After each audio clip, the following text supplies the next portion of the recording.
Good morning and welcome to Early Exchange with Blessing Eche, Femi Ayodele, Sam Oruoje, and Idahosa Osamanze. Is a critical element of managing the employee-employer relationship, particularly from... The problem in Nigeria is not corruption, and everybody seems to be very surprised that corruption is not a problem. How can indigenous languages be promoted in a country like this? Statistics show that less than 10% of Nigeria, the population of Nigeria, has have access to health insurance.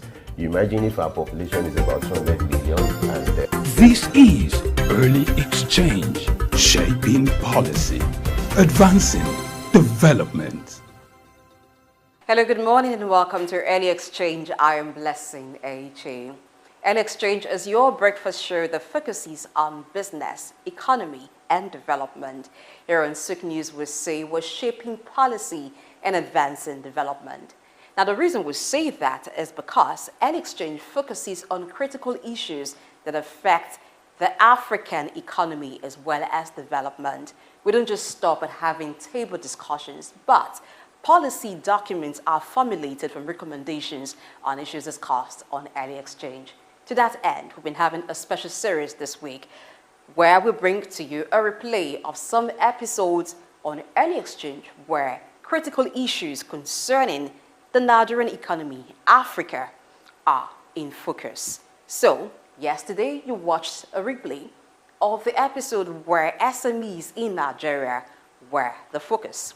That is because SMEs, small medium enterprises, make up 96.7% of businesses in Nigeria. And today we'll bring to you the episode where we looked at issues concerning affordable housing and housing development in Nigeria. Nigeria currently has a housing deficit of 28 million. What that means is that the Nigerian government will need to provide 28 million housing for its population. They can do that together with private partnership. Now, this is very important for you if you are into real estate development, or you're thinking, how can I have access to mortgage so that you can have for yourself your own home?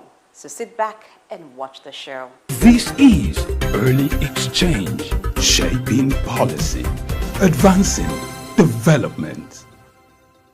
All right, good morning and welcome to Early Exchange, where we talk about each.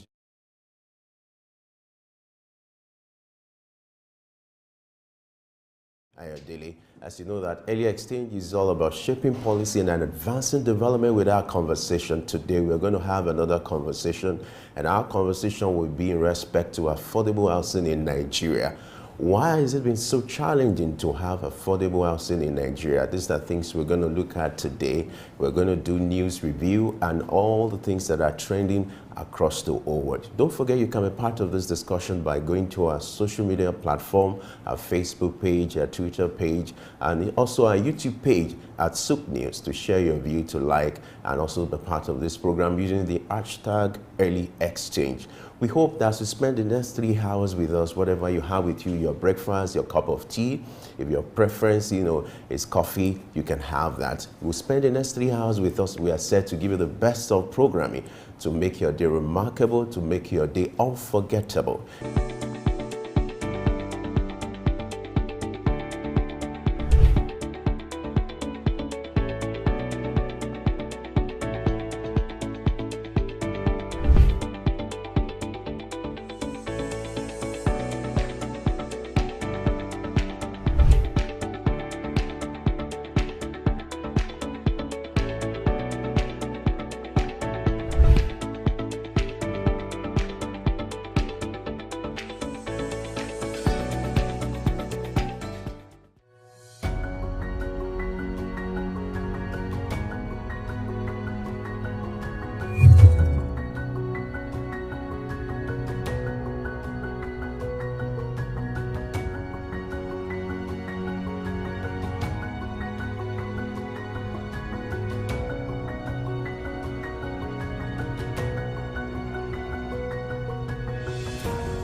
Wise Men. Iconic sculptures and statues adorn major metropolitan cities of the world. In Lagos, Nigeria, the statue of three men designed to depict the state's cultural heritage and to usher in visitors and tourists into the ever-accommodating center of excellence is no doubt an astounding work of art. Originally built under the administration of Colonel Raji Rasaki, designed by Bodun Shodende in 1991 and standing over 12 feet high, referred to as Agba Meta or Aro Meta, the three sculptured chiefs were placed along the Lagos-Ibadan toll gate to welcome people coming into Lagos State. The statue called the Three Wise Men by many has become a major signature for the state. Three white-capped chiefs clad in white wrappers, knotted across their shoulders and with clenched right fists are shown in the artwork. The images fascinate and create impressions in the minds of visitors coming into the state, captivating the attention of visitors who look with keen interest, pondering on the messages which the posture of the engraved images signifies. The Three Wise Men has been relocated thrice from its original position at Ojodu Berger end of Lagos-Ibadan Expressway to Magodo area before its final relocation to its present site at Olowopopo Drive. The sculpture has suffered severe damages over the years and renovated. Bodun Shodende, through this sculpture, depicted the highest honor that can be afforded to anyone in the Eko greeting tradition. The Three Wise Men, Arometa, Suk Enlightenment.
How can indigenous languages be promoted in a country like this? Statistics show that less than 10% of Nigeria, the population of Nigeria, has, have access to health insurance. You imagine if our population is about 200 million. This is Early Exchange, shaping policy, advancing development. All right, glad to have you join us on our big discussion for today. And our focus is going to be on affordable housing in Nigeria.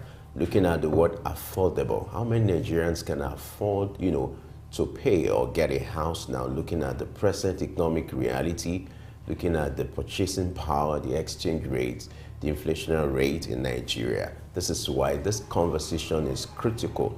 We're going to have an expert in the house soon who's going to talk about it, what we need to do as a nation.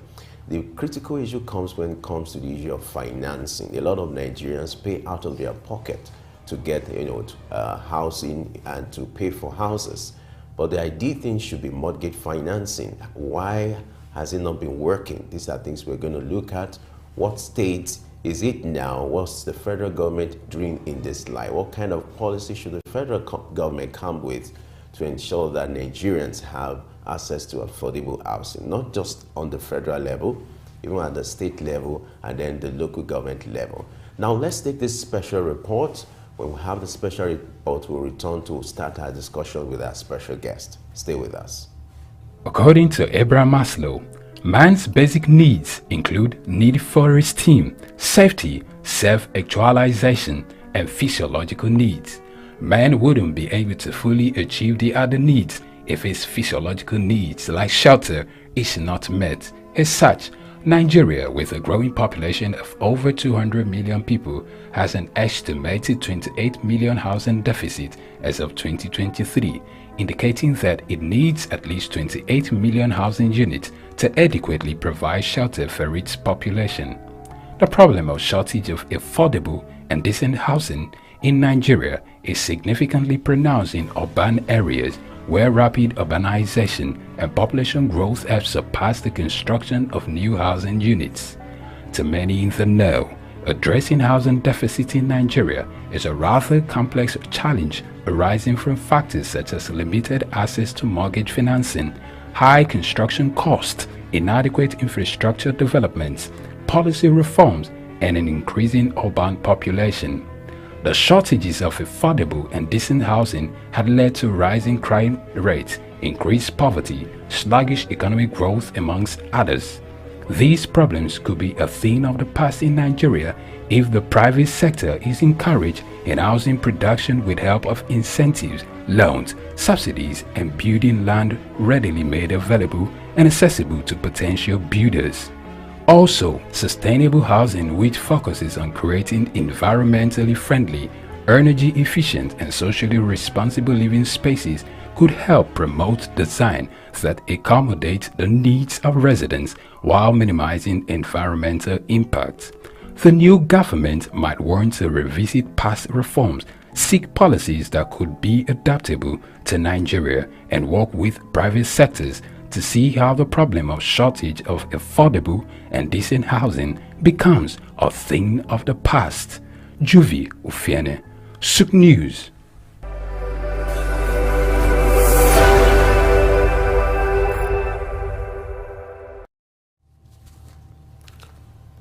All right, that report has set the pace for our discussion today, looking at affordable housing, and that report was put together by our producer, Juvi, and I must commend him for doing a good job there.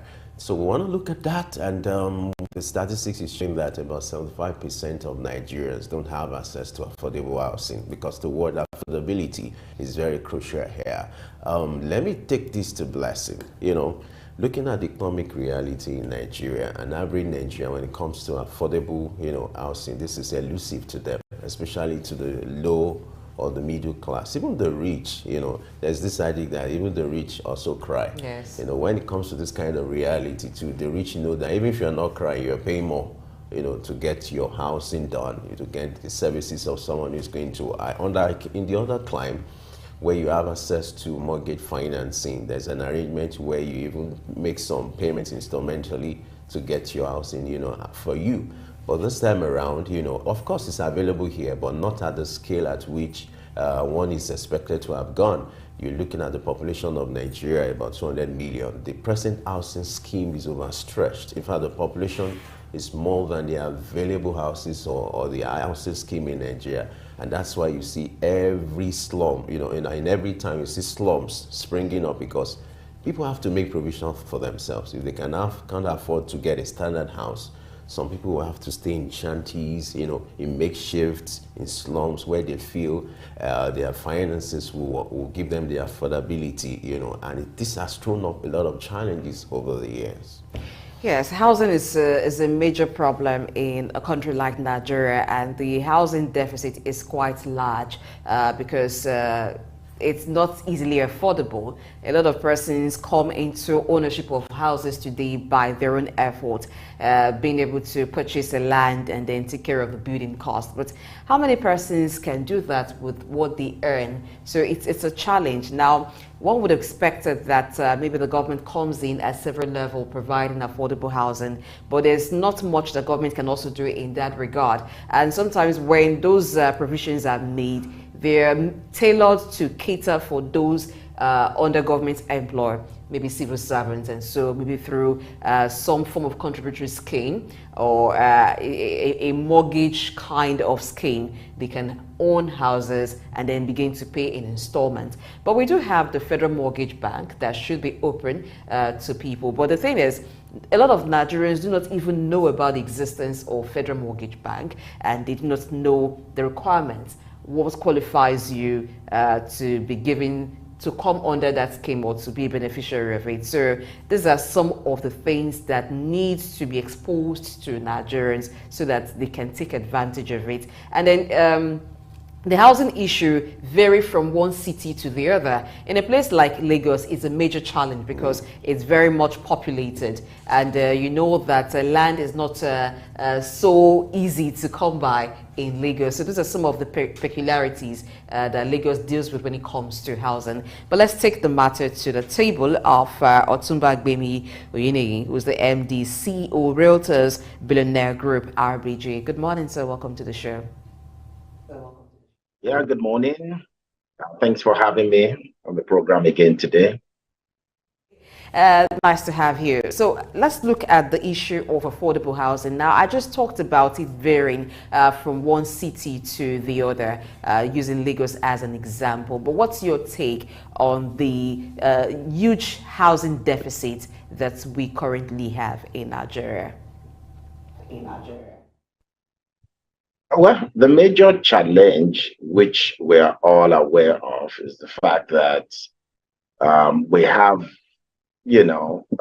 certain limitations that it's not peculiar to Nigeria alone, just basically any developing country.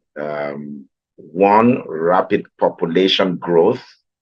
And just like you mentioned, Lagos, everybody's trooping to Lagos to make ends meet, since there's no other state in the country that is that has the same level of opportunity and economic empowerment like Lagos. So every day, thousands of people troop into Lagos.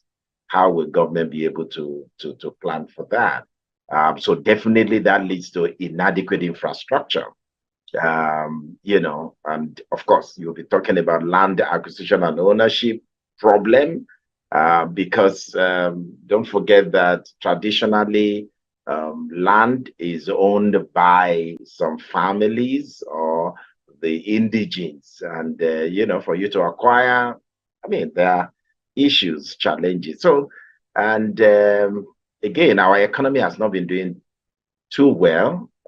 In the last 80 years, also in the last few years, also dollar keeps rising against our naira. So it's just and that also impacts on the cost of housing, cost of land, even to ordinary people to be able to get just a room to rent in Lagos now, it's almost out of the reach of the ordinary citizen because of the high cost of rent, high cost of housing and all that, and also there is no system, like you mentioned earlier, that the Federal Mortgage Bank should have been the stopgap for particularly at least those who have regular income and all that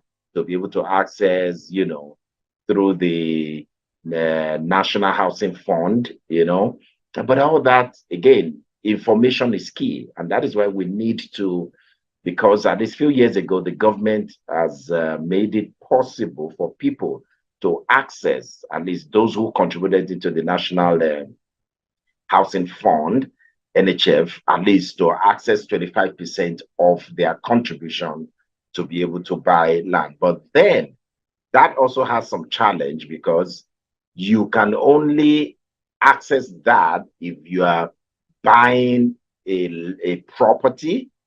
They don't give you money to go and buy land.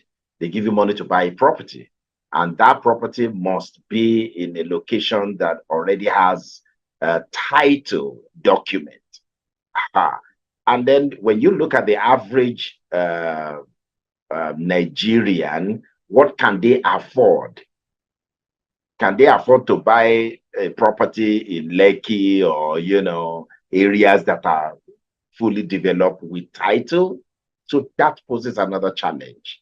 And then, those are some of those, all those, and then even when you get the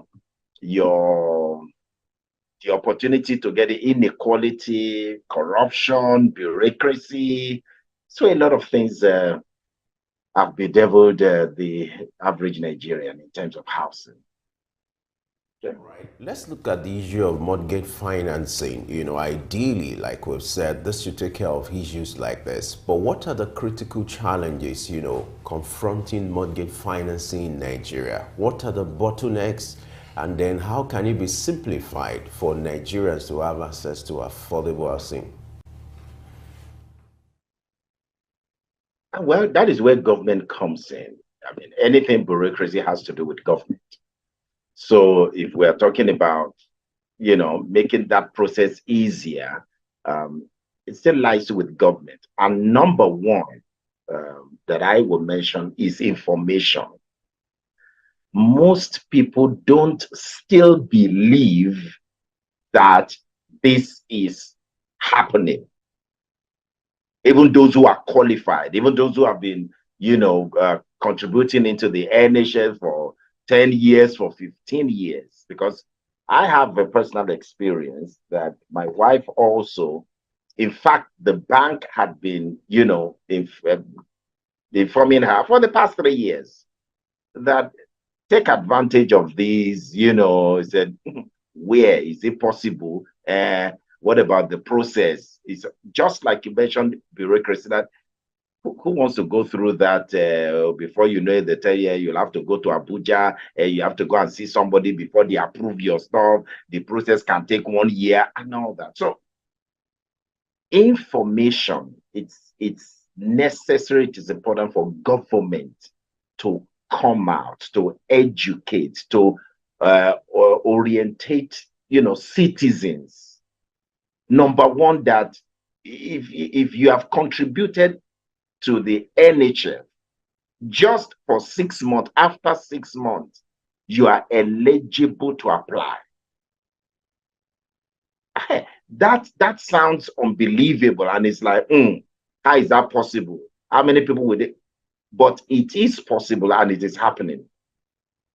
So number one, and maybe that is where the media also comes up with this kind of educative, programs for more people to be able to call in and then hear and know that it is possible. At least I'm not a government official, so if I'm saying something is possible, it's something that we have just done. We just got a property, through the NHF, just a few months ago. Yes, the process took about, about 3-4 months thereabout, but it's done. It's possible that people can begin to contribute into the National Housing Fund through the Federal Mortgage Bank. Cooperatives can begin to do that now. Corporate organizations, businesses, your own company, your media house can also do that, register, and then let staff begin to at least contribute into that fund. And that gives them at least that access to be able to do that. So, but on the part of the government now is to make the process more accessible and easier, that people don't need to begin to travel down, because when I was in their office, we're also trying to register our own staff, under the NHF stuff, which we started just about a few weeks ago. So people still have to come down to their office. So again, they need to make sure that this process can be done, remotely. You don't need to physically come to the office to submit form or to get the information you need. I mean, so these are just the areas that I believe the government can come in and let people know and make it easy. Thank you. All right, you just talked about the need for information, but as critical as housing, and there is a National Housing Fund, why has the information not disseminated, not to every Nigerian? Why is it not out there? Why does it seem like something of privilege? You only come by it maybe by the nature of what you do, or if you are in an organization that is part of such scheme. And for those in the informal sector, how can they be incorporated into such? It still boils down to information, still boils down to government orientation. Like I said, registered corporate organizations, registered cooperatives can always, they have the right and the structure to apply for this. So even the market women, the traders, because they are well organized, they have cooperatives that are well registered, they can approach, the Federal Mortgage Bank. Or they can come through realtors like us, to bring them into the system. So it is possible, but, information is lacking. So I will say your media house is doing a good thing in this regard. Let the news begin to go out. Let the awareness be created so that at least more and more people will know it is possible.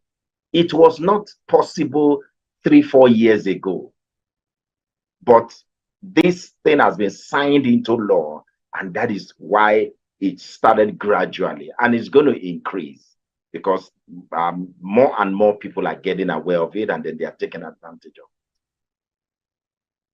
All right, let's look at how much of pressure is coming from rural-urban migration, how much it has affected, provision of housing and then access to housing in Nigeria. This issue of rural-urban migration, how much of pressure or influence has it had on the issue of providing affordable housing in Nigeria? Okay, how can a government truly plan for a city like Lagos, where thousands troop in unchecked every day? How do you budget for that? How can you cope with that? So it's actually going to be a holistic, approach to it. For example, if the Dangote refinery were to be in Olokola, where originally it was meant to be sited, millions of people will troop to that area. the pressure is not going to come to Lagos.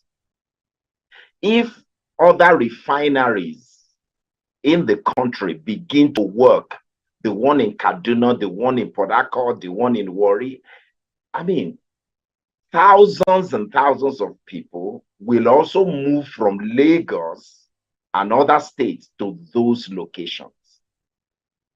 So there must be a national, approach to this.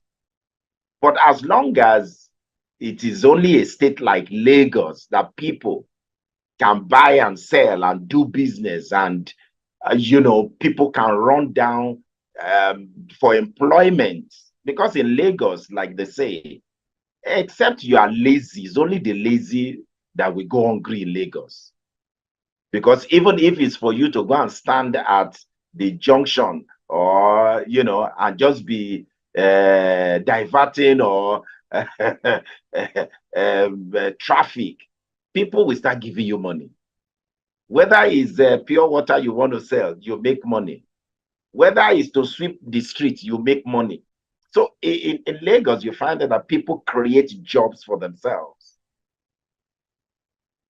But until other aspects of the country, other industries, other states start developing economic activities, that is the only way Lagos could be eased out. If not, the problem is going to continue and government cannot solve it. Private developers cannot also solve it because they don't have all the funding to be able to, continue. And don't forget also that even the land mass, the land space in Lagos is limited. Like everybody knows, I mean, we don't. There's virtually no more land in Lagos, and that is why land reclamation has been on the increase, because people still want to stay within, Lekki, within the urban centers, and so they keep just, reclaiming land just to create artificial land, and that is also affecting, the ocean encroachment and all that. That is also increasing. So we need a holistic approach to the matter. Some initiative towards providing affordable housing for Nigerians. You have schemes that allow people who want to own land to pay in installments. How's that working? And how does this affect the private investors? When you give people the chance to pay for land, and some pay in some states, in some locations, as low as 1,000 naira daily payment. For you who has acquired the land, how long will it take for you to recoup your investment? So how's it working out? Well, when you look at it, some of these things sometimes can be very fraudulent. That's the truth of the matter. Just like you said, if you're asking somebody to pay 1,000 naira every day and all that, so how long is it going to take? So that you find that at the end of the day, even when the person has now paid, how many years is now going to take? We have instances that some real estate companies, even 3 years after people have completed, payment, subscribers cannot get land to be allocated to them. And I mean, it was a major issue, even last year, that some people have to go to a real estate company, and then to make noise became legal issues. I mean, how can you pay for land finally? But the truth of the matter is that when you ask, 500 people to be paying for the same land, at the end of the day, they will sell and market and market and market, and then they will sell more than the land available. So when those people now finally, because some people will pay outright, some people will say they're going to pay 6 months. So, but where it is done, properly, and then it is being reasonable. I mean, people can have structured payment, instrumental payment for 12 months, for 18 months. Those are still manageable. You're saying, oh, within 2 years, at least you can complete your payment. And also, when that is done, the person who is paying outright is buying the land at a cheaper rate than you who want to spread your payment. So also the investor has already imputed the cost of appreciation on the land for that period of time. For example, if you're paying after 6 months, there could be a 10% markup. If you're paying after 12 months, there could be a 15% markup on the initial outright price, and just like that. So that is at least reasonable and genuine. You can't say that the person who is paying outright is going to pay the same amount, as the person who is going to complete payment in 18 months. No, except, that's just fraudulent. But it is helping because, for example, in our own company, I mean, so many people have taken advantage of that, and the, instrumental payment over, 12 months, 18 months, and then they've been allocated, because what we do is to say, we give you allocation after 50%. Once you've done 50% of payment, you are going to be given at least paper allocation, so that you know the exact plot and size of what you are paying for. So it's not until when that is completed, or that you're going to be given allocation. So if it is genuine, it is good, and it has helped. All right, let's look at the issue of rent. For some Nigerians who can afford to pay out of their pocket or make arrangements to, get their own house or housing scheme, they opt for rent. And you have a situation in some states where they have to pay for 2 years and more. I remember in Lagos State, the issue of Lagos Tenancy Bill, which came up with the idea of paying rent for 1 year. But you discover that people's landlords or homeowners, they ask for 2 years, or property owners ask for more years. How does this affect, affordability when it comes to housing, and then the impact of that on housing development in Nigeria? Well, if you listen to the president, Tinubu, recently in his speech, when he was talking about corruption and then possibility of credit facility for citizens, and that is going to be one of the cardinal things that his administration is going to put in place. And how do you expect ordinary civil servants to be able to afford 5 million naira, outright to put down to get a property, or even to pay 1.2 million for a rent for a 2-bedroom apartment? How? That these are some of the things that push people into all kinds of corrupt tendencies and activities, even in the corporate sector. Because if you can afford rent, like as of today in Lagos, you want to get just a room self in Lagos now in some locations, I mean, you'll be talking about minimum of 450,000 a room self. So how will a fresh graduate or just an office assistant be able to afford that? Where are they going to be able to get that? They cannot approach the bank for loan. They can't access anything. The landlord also is asking for, at least the only good thing is that for house rent, the issue of 2 years and all that at least have subsided, because the reality is clear that 80%, 90% of the citizens cannot afford even the 1 year you are talking about. I mean, in the last 2 years, landlords have realized, because of the since the COVID era, it's not easy. So that is no longer, selling. If you are moving to an apartment for, yes, they call it, 1 year. But maybe if it's for shop, for commercial shops and all that, they still request for like 2 years or 1.5 years because of the high demand for them. So that one is just a case of, demand and supply. But whether we like it or not, the cost of rent is pretty high, and that is hindering. And also, you will also realize, like human beings, we will always find alternatives. That is why people, the concept of shared apartment, shared room, is now very, very common in Lagos. Because when people cannot afford to even renew their rent, so they have to bring in, somebody in that are going to share the rent with.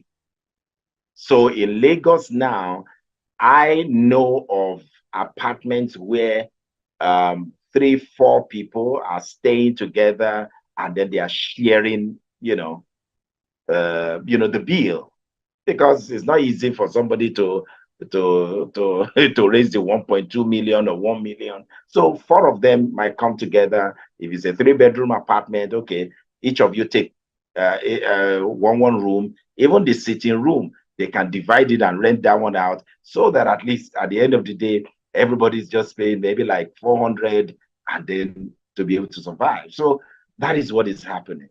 The reality is staring us in the face, and then people are adjusting to it.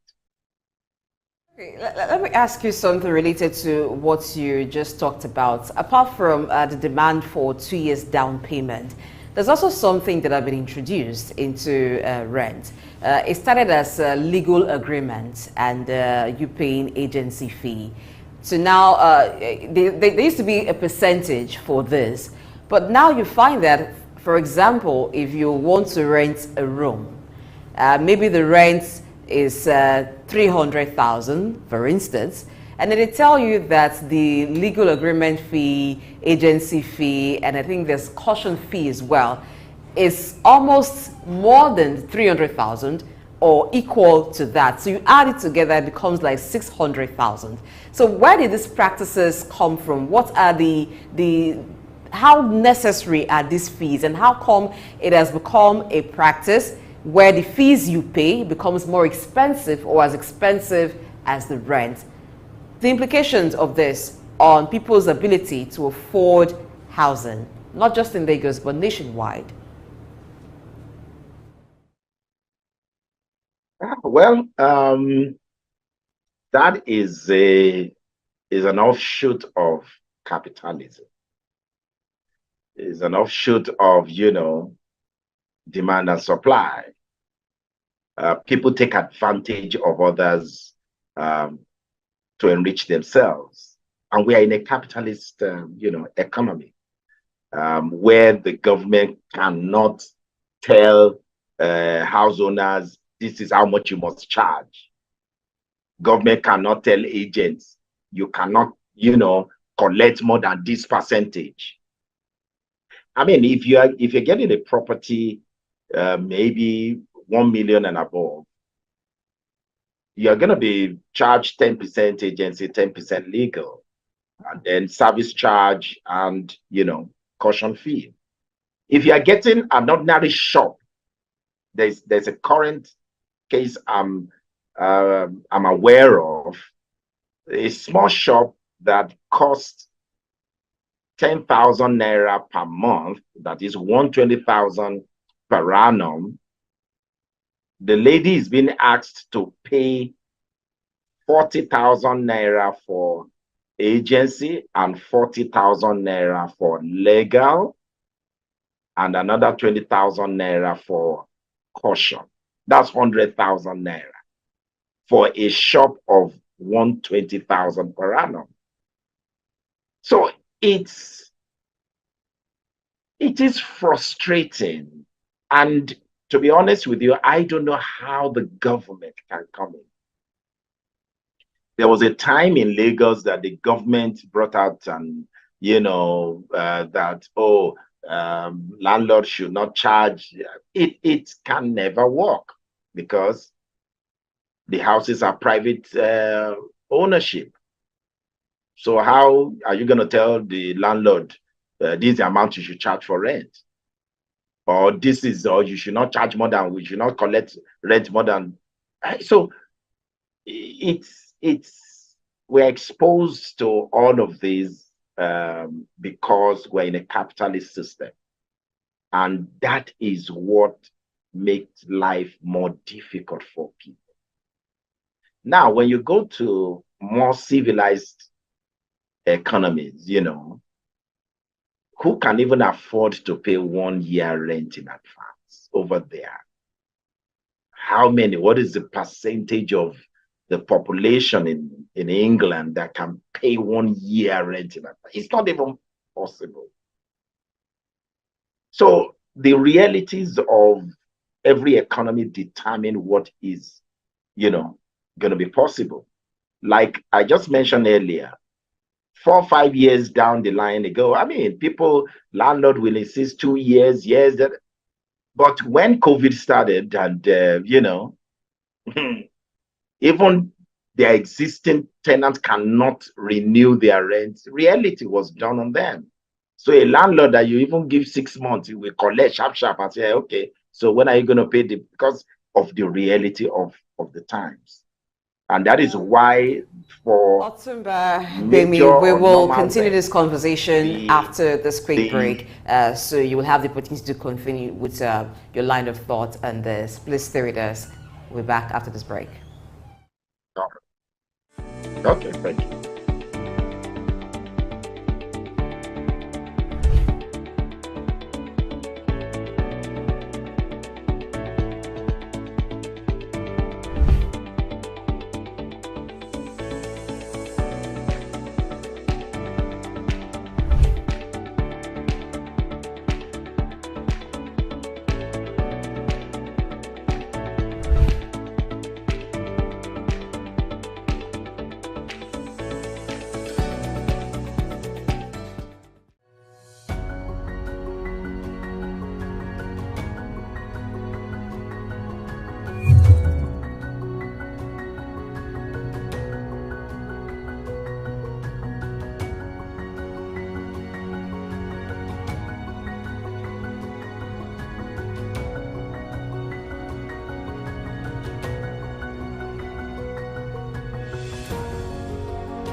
How can indigenous languages be promoted in a country like this?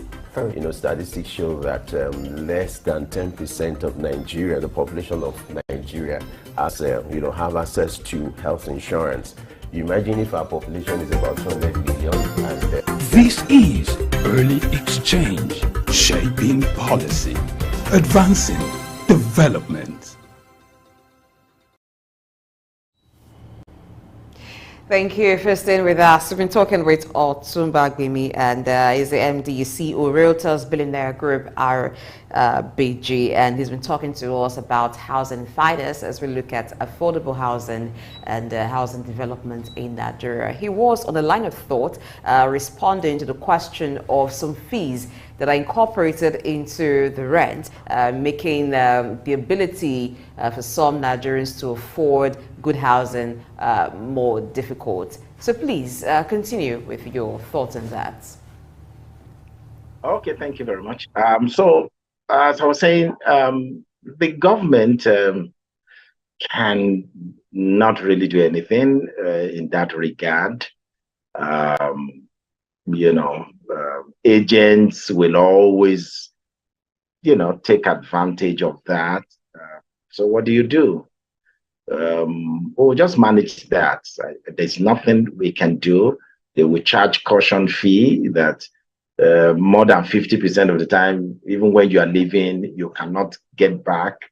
The legal fee, there's no, so it's just like that. Um, it's just like that. And because of the high demand, even when you say you cannot afford it or please they tell you to go. Somebody else will come and pay for it. So that is the dilemma. Let's take a shift now from housing, financing to the reforms and government initiatives.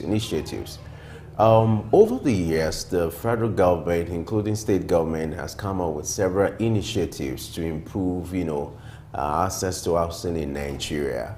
But it hasn't been productive. It hasn't been, given any substance over the years. Talk to us. What has been the challenge when it comes to reforms, and providing good initiative when it comes to housing development in Nigeria?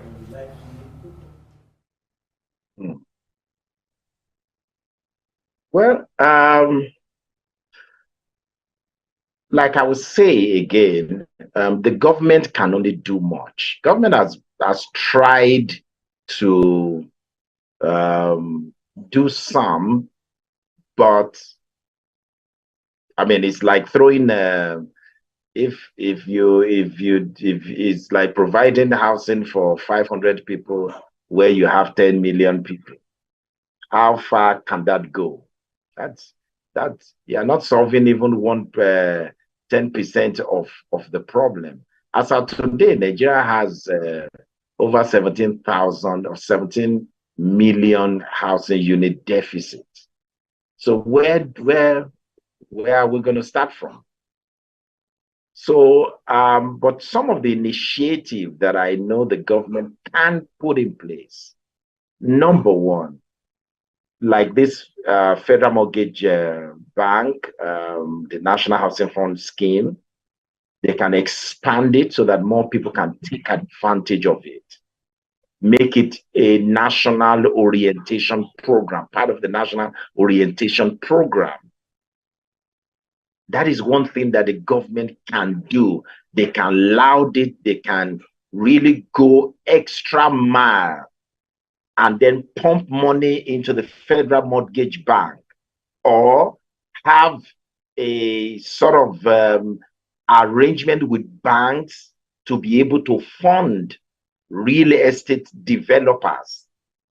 Because banks are not doing that. In fact, banks are competing with real estate developers because day to day go into the same business. So these are some of the initiatives that the government can take. Because one, if the funding is not there, then there's nothing any developer can do. If access to fund, if access to long-term loans are not there through the banks, what can they do? So for initiative, the government must also look at take a holistic approach to it, so that somebody even in the village, somebody in Kogi, somebody in Kano, somebody in Edo can also have access to housing fund or housing loan. We have done it before in this country. It was possible. So yes, our population is not also helping. And then the migration to city centers is also not putting a lot of pressure and demand, rapid demand, to those city centers. But that is a normal thing in a, cosmopolitan city and, the kind of system we run. Okay, let's talk about the regulations towards urban planning. So how can regulations on urban planning guide housing development and even ensure efficient land use, also preventing informal settlement? We find in some new areas where developments are ongoing, it's scattered. We've talked about that before at another time when we talked about real estate. But what regulations will ensure efficient use of land and proper urban planning? How would that also affect the way housing is priced? Well, the first thing is physical planning laws. Recently, if you are aware, you'll find that Lagos state government is going around, demolishing houses that are built on, drainage path, canal path.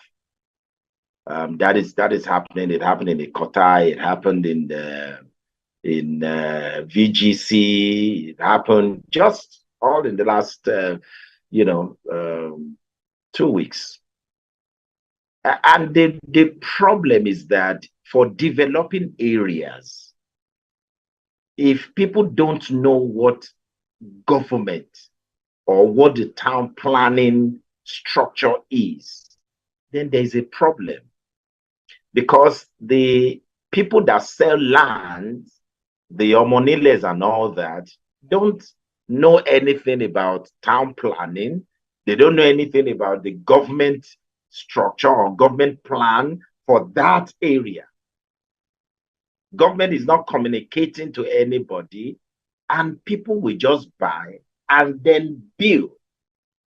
And it is after several years or whatever that government will now come and say, hey, where you build is on the path of canal. But at the end of the day, they will still blame the house owners or the developer that, well, you did not come to town planning to come and find out, what is the plan. But sometimes, for example, the development going on in Bejuleki now, there is no clear-cut, layout in that whole axis. Nothing. So people are just building and building and building until several years down the line, government is not going to wake up, oh, we want to create road here. Oh, there's congestion here. Oh, there's flooding happening here. And so that is not good. And also we must have a national urban development policy. National urban development policy. There must be building codes that should be followed. There must be zoning regulations. There must be a good and realistic land use act. These are things that need to be put in place. Up till tomorrow, people still just develop an estate. I live in an estate where government has not done anything in the estate. No road. We had to construct the road. We are still doing other parts. We had to, do the drainage, put the street light, put the gate, put everything, run the electricity into the estate. So is it going to be after some years now, government will now come and say, okay, you need to now pay your land use, whatever, for an estate that they've not invested a dime. So there's a whole lot of issues. And then is that when they now want to come later and say, no, the drainage is meant to pass here because there's flooding in some areas. We now need to run a canal. So these are things that, those are the complications we have. And it's a big problem. Big problem. Now, let's look at the activities of land grabbers, popularly known as Omonile. It's what you call a necessary evil. Now, what kind of reforms or initiatives are you expecting from the government to regulate their activities? Because it's been challenging to curb their activities over the years. But what kind of initiative are you expecting from the government to curb, you know, the influence of people called land grabbers, popularly known as Omonile? Well, in Lagos State, there's a it is now illegal for land grabbers to operate the way they used to operate. You know, because that has been just tamed a bit. You know, than that is in Lagos, because Lagos at least is more, you know, at least a bit more organized than other states. So the government is the only one that can, but because of our culture, now we have a property in, you know, Magboro Axis, and then that is under OPIC. Now, even when you go directly to OPIC to buy the land from the Ogun State Property Investment Company, you must still go back to the Baale of that area to pay money. Because even when government has given you your title document to move into the land and, you know, take ownership, the Omoniles will tell you, you have to see us. You cannot, how will you just enter into our father's land, even though government has taken it over? I mean, so you must see them for you to peaceably develop your property. And, you know, these are people without face, because how many do you want to say you want to arrest, or you want to?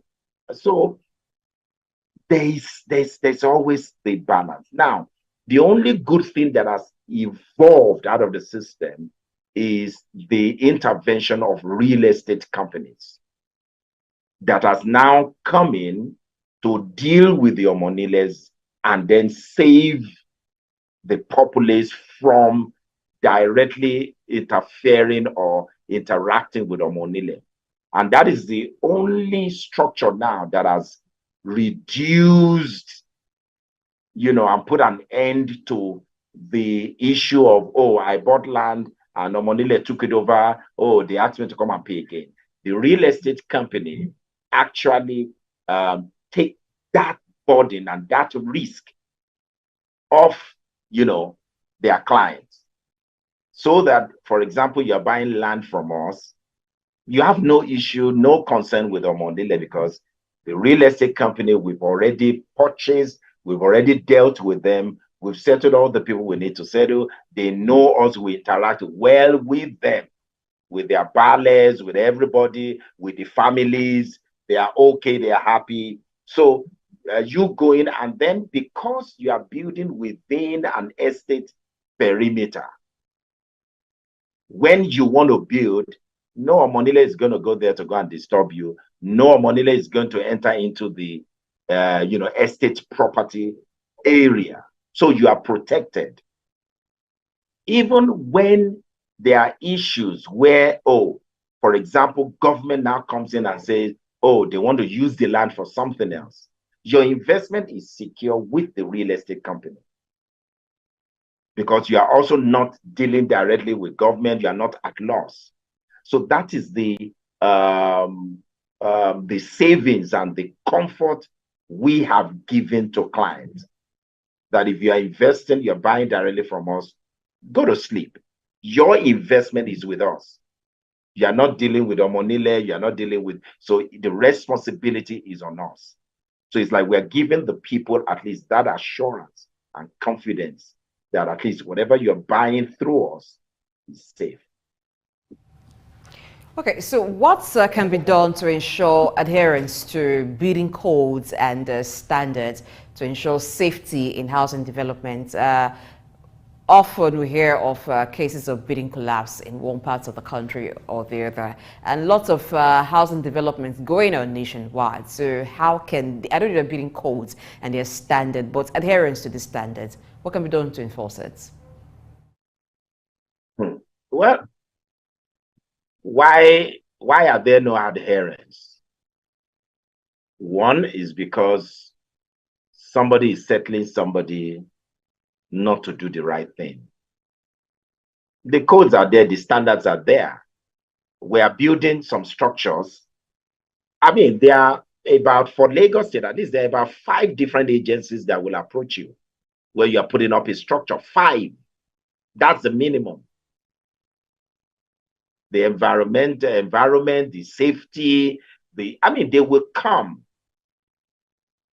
So it's not like they don't know or they are not aware of structures that come up or that they don't approach them. But what happens? Settlement. And then they go.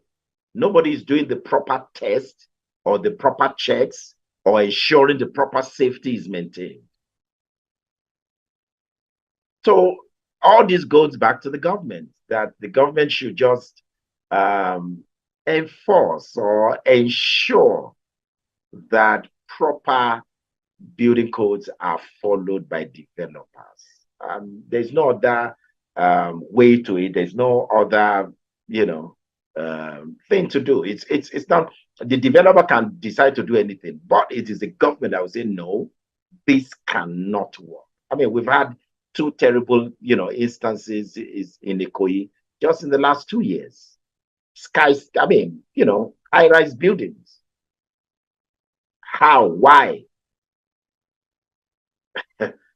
So that's all I can say about that.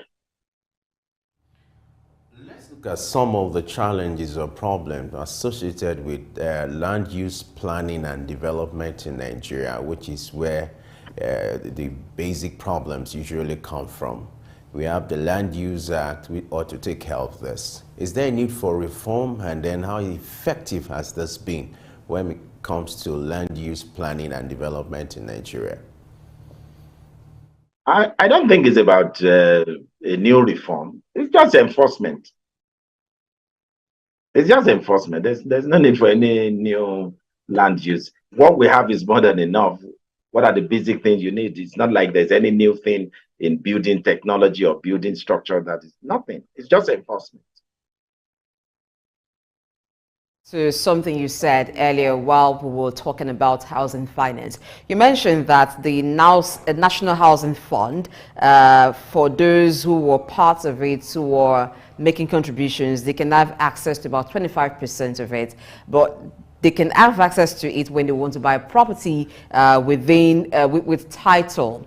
So is there a need to change some of the laws around this to make it easy for those who are part of the scheme and for others to come? Because you also talked about how housing or properties with title are very expensive, and that may be a discouragement or disincentive for people to be part of it.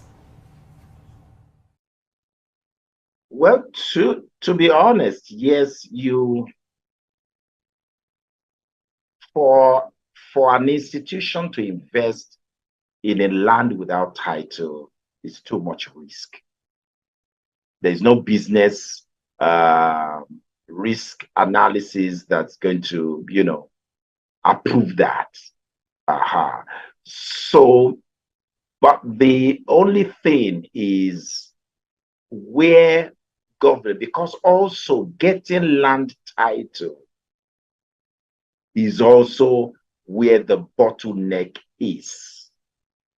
We have properties now that we've been waiting for 3 years just to get the title.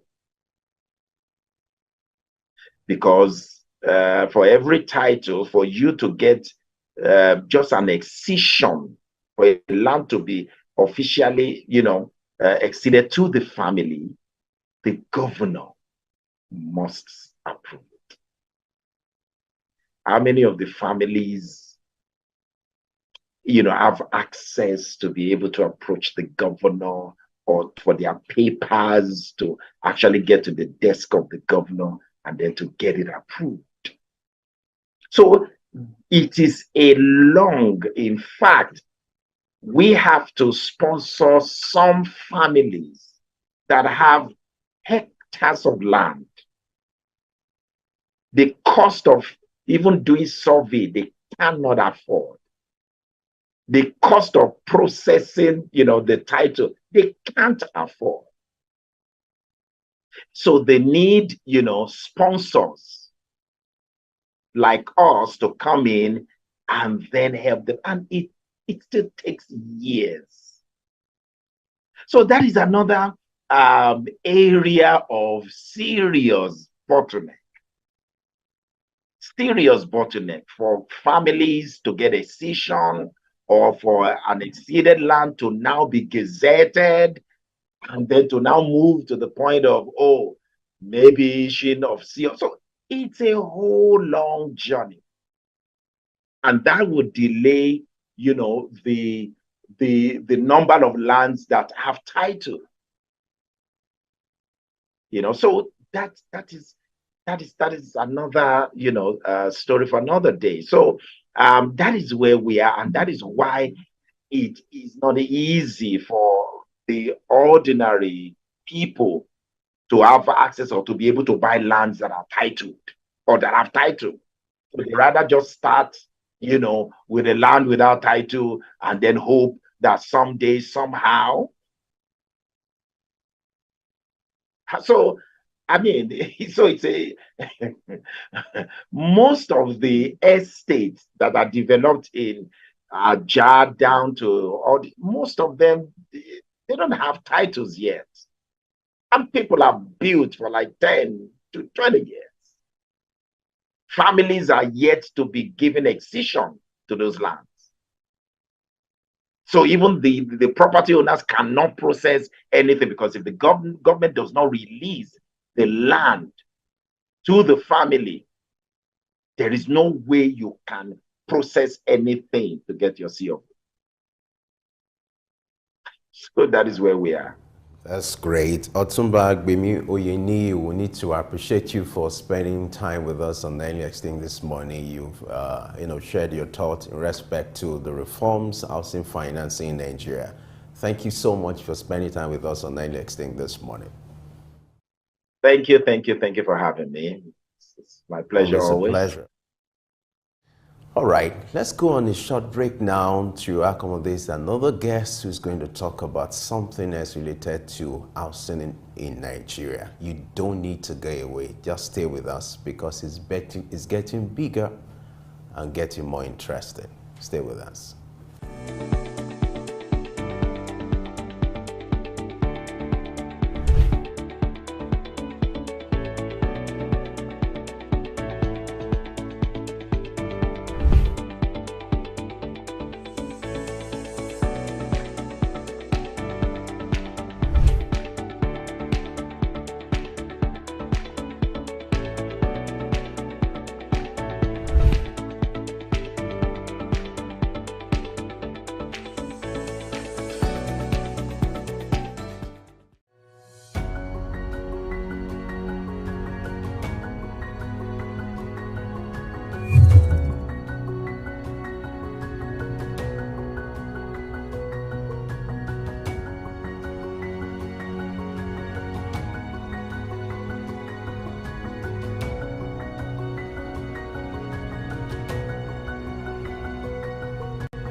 Hi, my name is Fred Amata, and you're on to Souk News. If you are watching this channel for the first time, make sure you continue to watch it, because this is Souk News. Shout out to Souk News. Actually, I don't know. I really enjoyed the little moment I spent with you, and I think with more of this. Souk News. Here's the Souk News, who had the courage to transcend a locked-off camera and actually have a conversation with a human being. It's a pleasure, Souk News. Thank you very much.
how can indigenous languages be promoted in a country like this?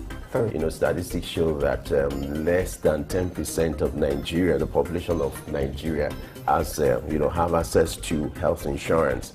You imagine if our population is about 200 million. And, This is Early Exchange, shaping policy, advancing development. All right, glad to have you join us once again. It's still Early Exchange, and we've been looking at affordable housing in Nigeria. Earlier, we had Otumba Oyeni, who talked about the reforms and the government initiatives to ensure that housing development is achieved in Nigeria. Like we always say, the conversation is getting bigger and better, and is even getting more interesting and more engaging now because we are expanding the discussion. And to join us in this segment to, drive this discussion, we are being joined by Wisdom Oluwaseun Okoko, who is the co-founder of Orbit Africa Properties. He's here with us in the studio.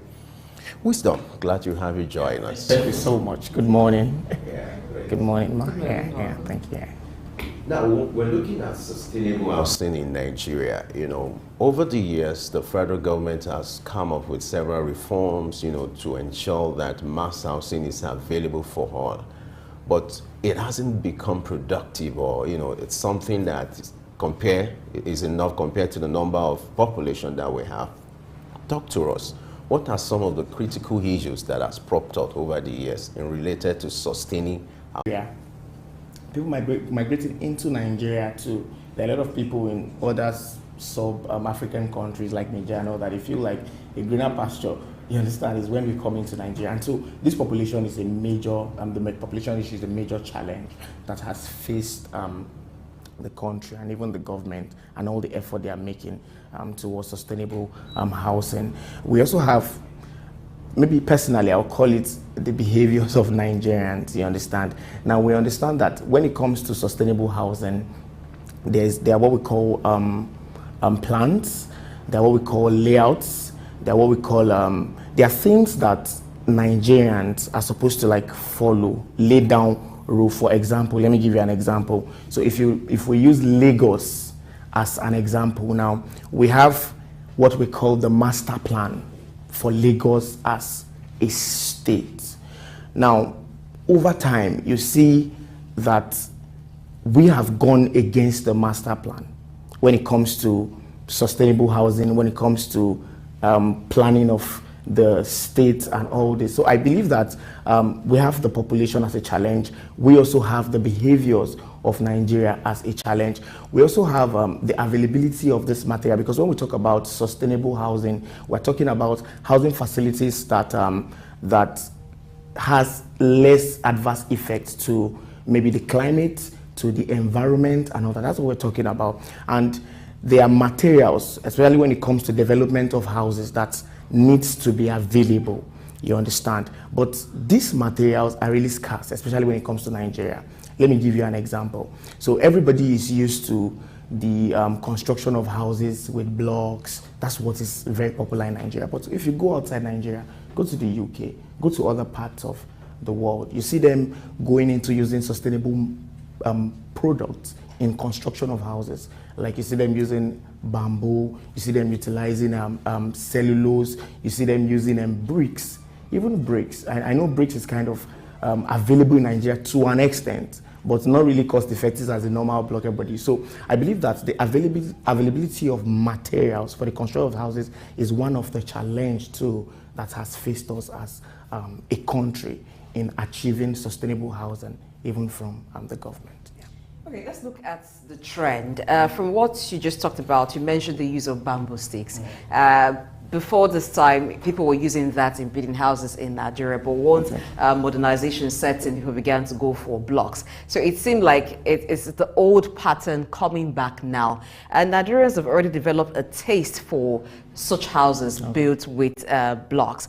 How can that be changed? Because it seems to be a preference. If you're to build a house in bamboo, are there creative ways to make this look like what you have with modern houses? Okay, yes. I know that you have, I know that in some advanced, let's call it offices or locations, you see that the products you see from some of these bamboos and all that, they are very beautiful. And the way you see it's been packaged now, it's not the way we have always known it. When in those days, when you see people live in bamboo house, you feel that they are maybe people in the rural areas and all that. But these days, you even find in urban communities, you find construction of houses with some of these materials we're talking about. And then you see them come out very, very beautiful. You understand? So I feel that we have now gone into that stage that this bamboo, this wood, has been, will I say processed? You know, so will I say processed? They've been processed in a kind of way that when you use them in the construction of house, in short, even from the outside, if somebody does not even tell you that this house was constructed with a bamboo or with timber, you may not even know. I also feel that there should be a sensitization on people on the benefit of using some of these other materials in the construction of housing when we talk about sustainable housing development. People should be aware of the benefits. Let me give you an example. When you construct houses with some of this bamboo, some of this timber we talk about, you cut down on a lot of hazards. And we understand that bamboo or trees help absorb carbon. So anybody who is staying in the house would have more purified air than an individual who is staying in a house that is built with bricks and built with blocks. Yes, so there should be a sensitization to the common man, to the community. There should be campaign, especially to preach that we understand that, yes, concrete is what everybody is used to, but there is a way we can return to the old pattern. There's a way we can return to the way things have been before, that will even help us, number one, in improving our health as individuals who stay in those houses, and number two, in cutting on living costs, cutting on the cost to use. I was studying something about in they have this campaign on sustainable housing, you understand, in a part of India, and they said that compared to other parts who still use brick and all that, they have cut on 30% of the normal life expense they're supposed to use to live when it comes to electricity, when it comes to going to the hospital and all that. They have been, so if we sensitize Nigerians, because we're in Nigeria, so if we sensitize Nigeria on the benefit of sustainable housing, the benefits it can add to the community, the benefits it can add to the health of people, and then these things, like I said in the first time, can be made available. When I mean made available, also like subsidized. For example, if we have the government carrying it personally to say, okay, all real estate developers, maybe there is a mandate that, okay, out of all the estates you construct, you must have a place that is dedicated that, okay, you must use this material for the development of this house and all that. And then if we are importing this material, it will be subsidized and made available to you and all that. I think that it will also go a long way to encourage developers and also Nigerians to go the way of the sustainable housing part. Yeah. Talking about subsidy, does that imply that the materials are expensive? And let's also look at the durability. People are building to last them, to last their entire lifetime, so they can even pass on the houses as inheritance to their children. How durable are these materials? Okay, yes, you first of all talked about price. You talked about price. Now, the truth is that when you talk about sustainable housing, majority of the materials are not produced in Nigeria. Unlike blocks, you know, blocks, everybody can just make block with cement, you have that. But when you talk about sustainable housing, I'm talking about construction of houses that has to do with wood, because it's not just this normal bamboo we see on the street or normal bamboo they use when they want to cast the house. No, you understand, these bamboos have to go through process. They also have to be treated, because you're talking about durability. Now, we understand the fact that people are used to termites. When termite comes on, when you talk about wood, before you know termite, but they are treating, there are processes that these woods will go through that we help them to last a long time, help them to last a long while. And also you talked about people wants to build for their lifetime. They want to make sure that whatever I'm building now will last me to my children and all that. That is also possible, because when you talk about sustainable housing so let me give you an example. So somebody built a house in Lekki now, and then maybe he has a job in VI, and then you lose your job and maybe you want to relocate to Abuja. You understand? When you talk about sustainable housing, it is, you can move your house. Let me use that word, mobile house. You understand? How do you move? Okay. So in the construction of this house, unlike the bricks and all that, where you have to use cement and it looks like whatever you are building is a permanent structure. On this other one, they are detachable. We have one of that house in Aja. In short, I watched a documentary on YouTube on how they constructed that house in about 10 days.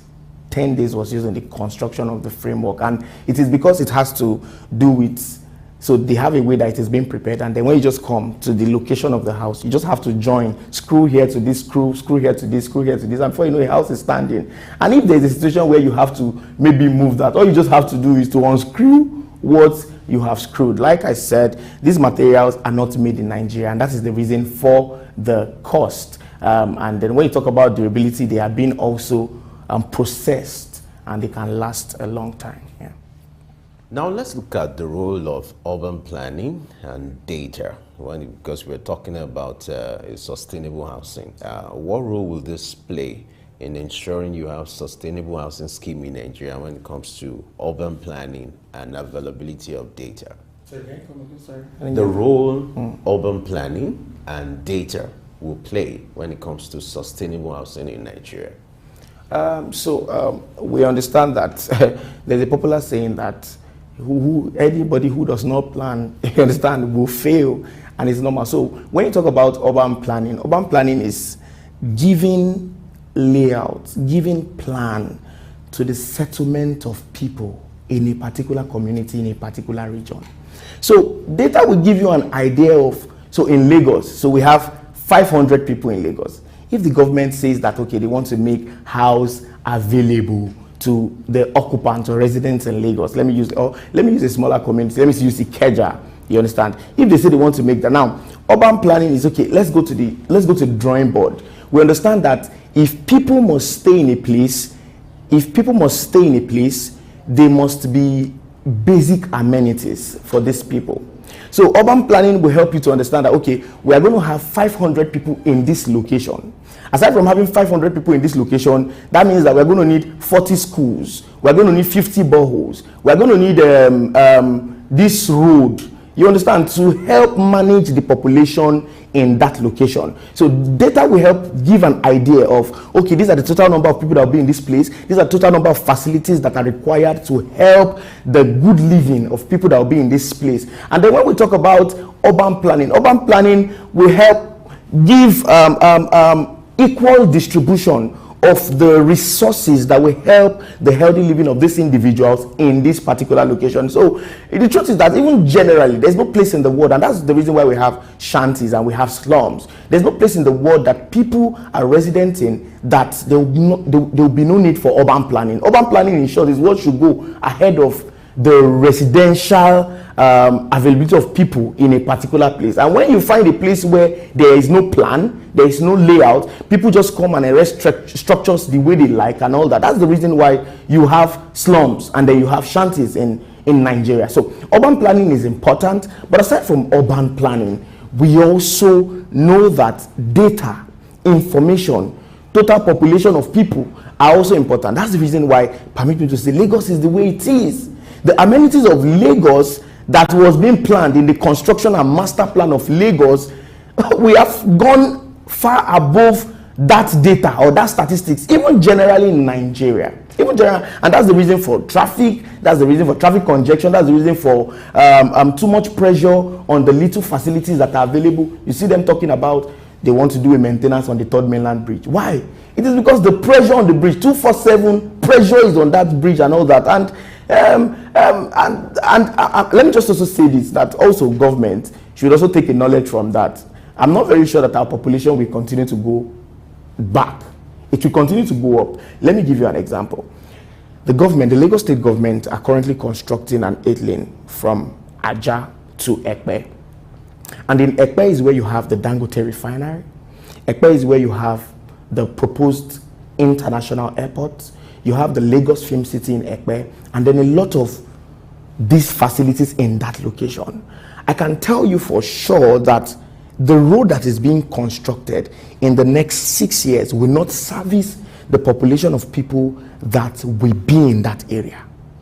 That is the truth. That road will become overpressured because we're talking about the location where you have a refinery, you have an airport, you have the settlement of people and all that. You know that there will be in and out movement of people towards that location. Yes, the government have tried to construct an 8-lane, but you are very sure that in the next 10 years, in the next 5 years, that facility may not be able to satisfy the population of people that will go towards that environment. But in general, urban planning is important, and then data is important in the planning of the settlement of people in a particular location. Thank you. Okay, so still talking about sustainable housing, how does it help with water conservation and waste management? Okay, well, I know that it's just that in Nigeria, all of us were used to the whole pits, blocks and all that.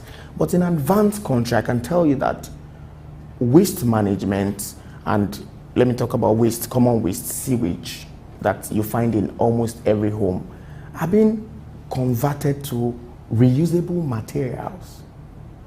They have been converted to reusable materials.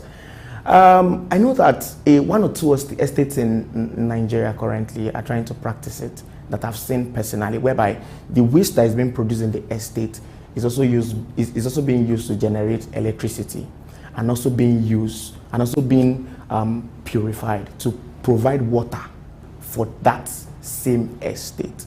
Yes. So when we talk about, and this is all under sustainable housing, sustainable house. So how do we, number one, utilize anything that will come from housing, that will come from a place of residence of people, anything that will come that will cause an adverse effect to the community? How do we now convert that thing to become of to become of a benefit to the individuals who stay in that place? So you have a lot that has to do with the sewage system I've talked about, which has to do with the preservation or the purification of whatever comes out of people so that they can use it again. We also have, when we talk about sustainable housing, sorry, I'm just dwelling on the timber. When we talk about sustainable housing, it goes beyond that. I mentioned cellulose, I mentioned bricks. These are other forms of housing, these are other forms of materials that can be used in the provision of sustainable housing. When you talk about people staying in a house and all that,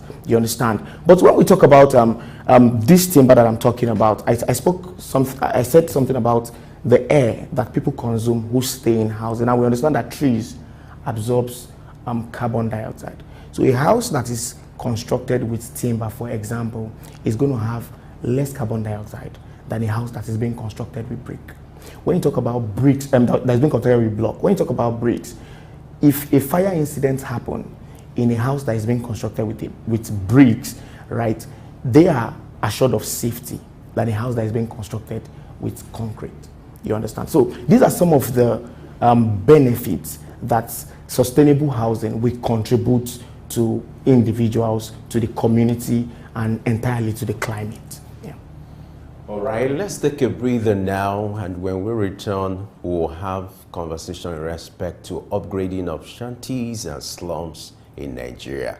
Wisdom Oluwaseun is still here with us. You just stay with us.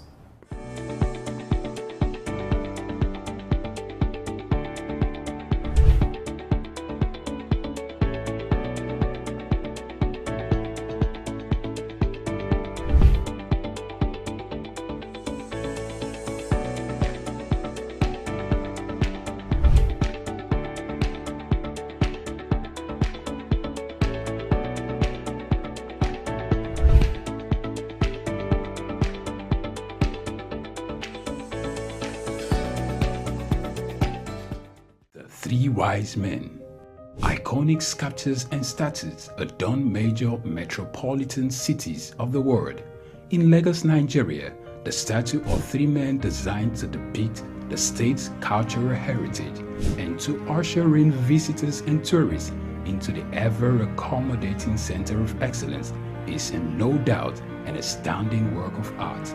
Originally built under the administration of Colonel Raji Rasaki, designed by Bodu Shodende in 1991 and standing over 12 feet high, referred to as Agba Meta or Aro Meta, the three sculptured chiefs were placed along the Lagos-Ibadan toll gate to welcome people coming into Lagos State. The statue called the Three Wise Men by many has become a major signature for the state. Three white-capped chiefs clad in white wrappers, knotted across their shoulders and with clenched right fists are shown in the artwork.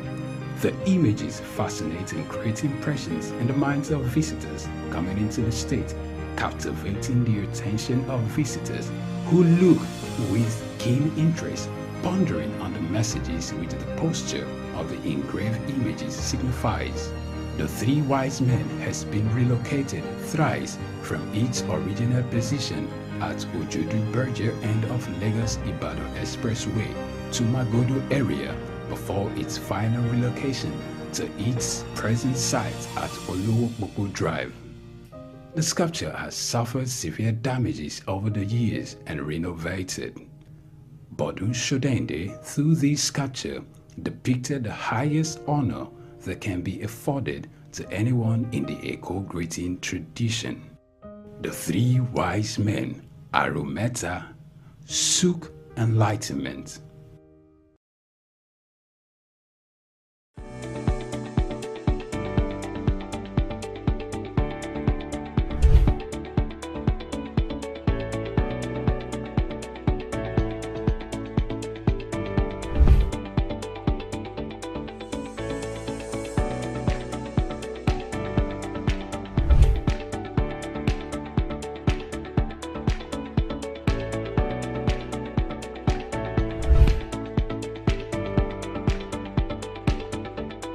How can indigenous languages be promoted in a country like this?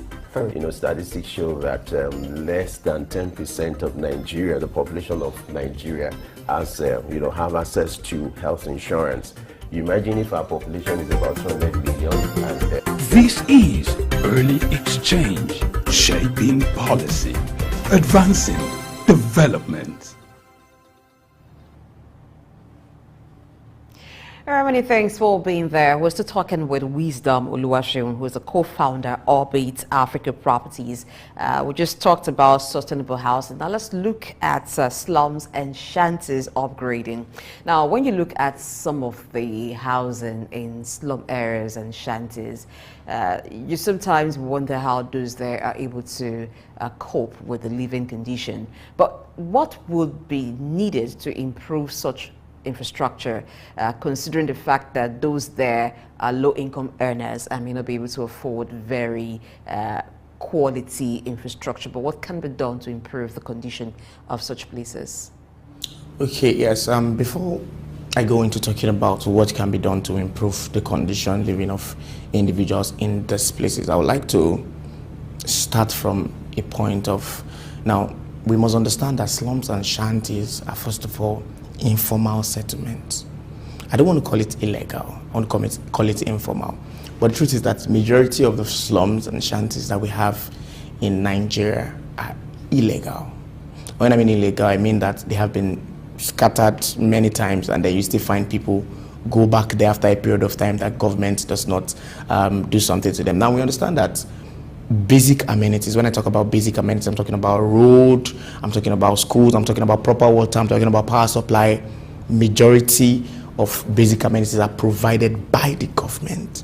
Now the government many times cannot provide basic amenities in an informal or illegal settlement. I want you to just follow the conversation.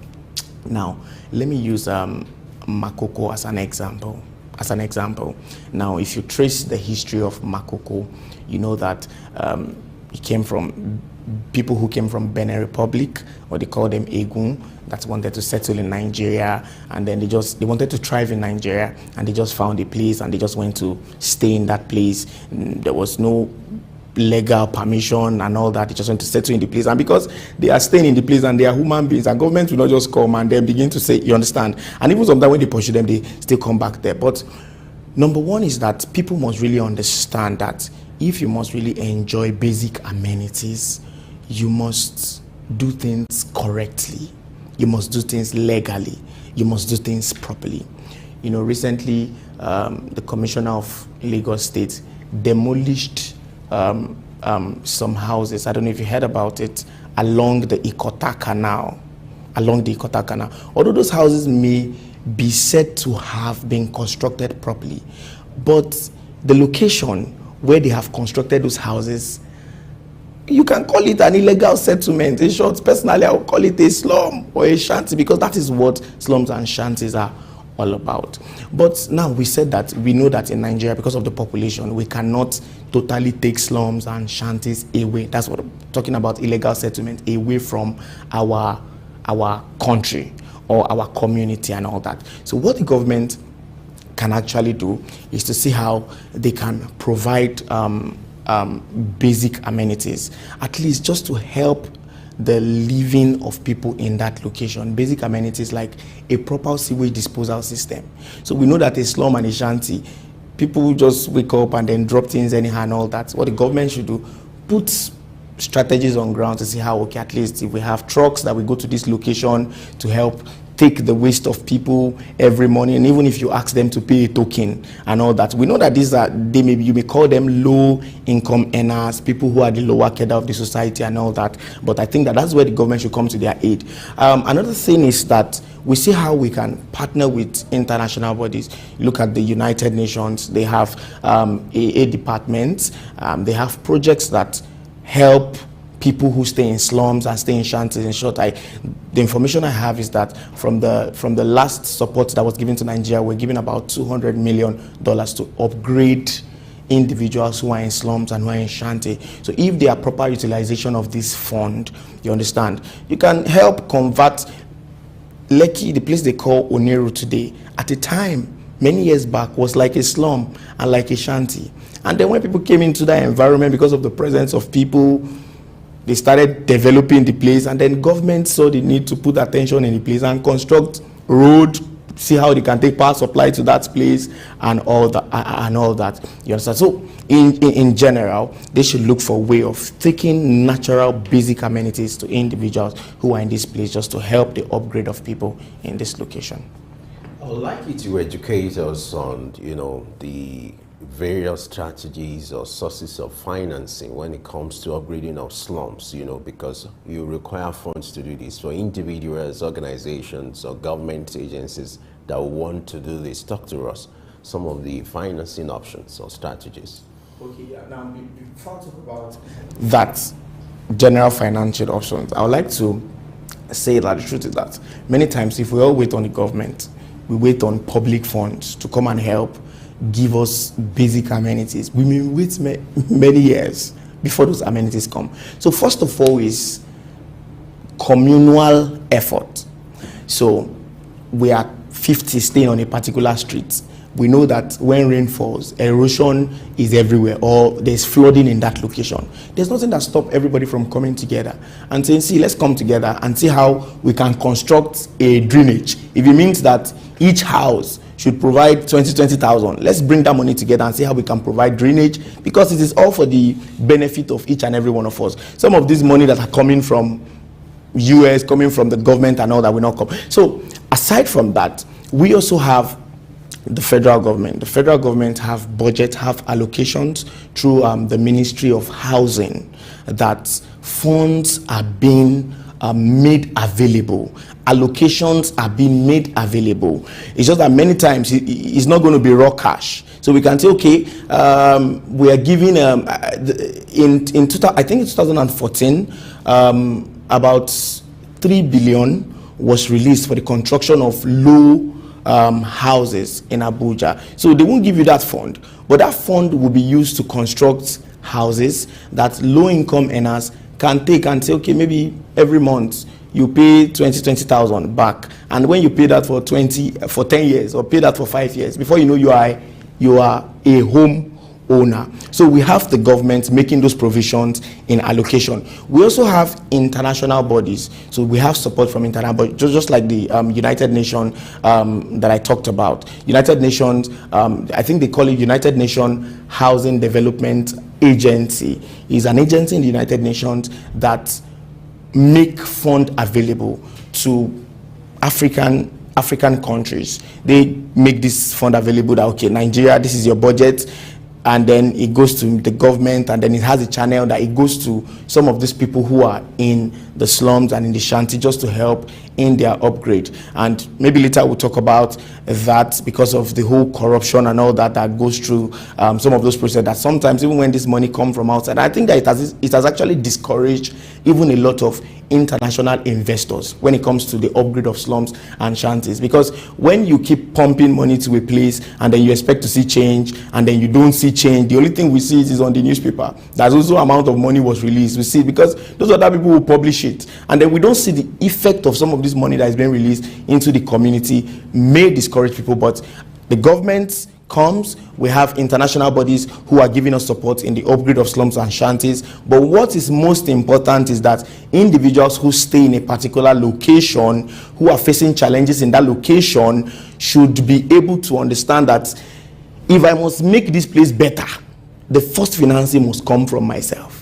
So how do we collaborate together? How do we put effort together? How do we manage our resources together to provide basic amenities? If it means there's no light in a place, let's come together and buy a transformer in that place. Because if you continue to wait for funds from whatsoever, you'll be waiting a long time and those money may not come. But I think I've mentioned a few and all that. Thank you. Thank you very much, Wisdom Oluwaseun Okoko, for your submissions regarding upgrading of slums and shanties. We wish there was more time to look at other areas, but we're time constrained. However, we thank you very much for being on the show. Thank you so much. Thank you so much. Yeah.